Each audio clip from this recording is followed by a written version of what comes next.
Hello juniors, and welcome back to Computer Systems and Programming. For this release, you're going to be working on your final project.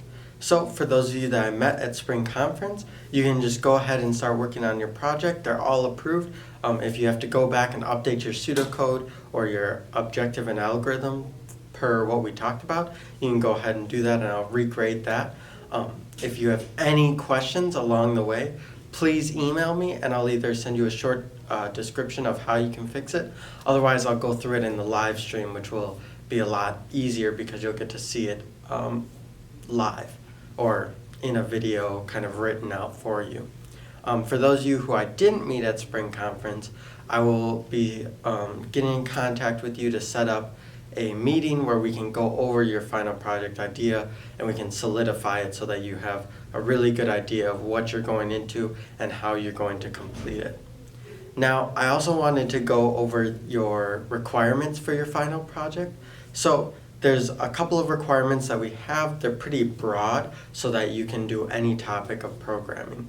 So the first and most obvious is that you need a working program. So obviously, if you're going to make a program, it has to be working and running, and most of the bugs have to be worked out so that it works in most cases. The next requirement is that you need comments.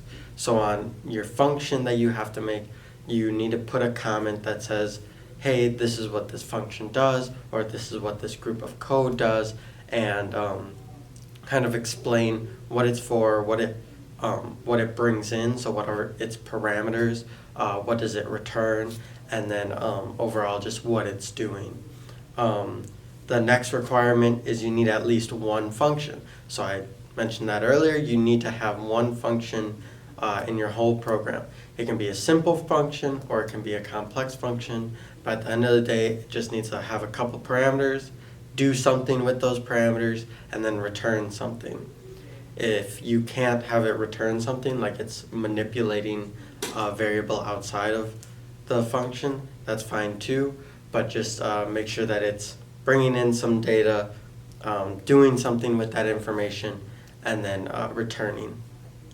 And then as far as like skill level, we'll talk about this project to project, but it needs to be something along the lines of what we did in the first couple projects. So it needs to be a little complicated, but not so complicated that you're going to be struggling with it the whole time. And then it also needs to be a problem. It also needs to solve a problem that you come in contact with commonly. So if it can answer that problem or make something easier, that's a good way of telling if it's a good project for you to do. And then this is one of the submission requirements, but we are expecting it to be uploaded to GitHub at the very end. So we don't have to worry about that right now.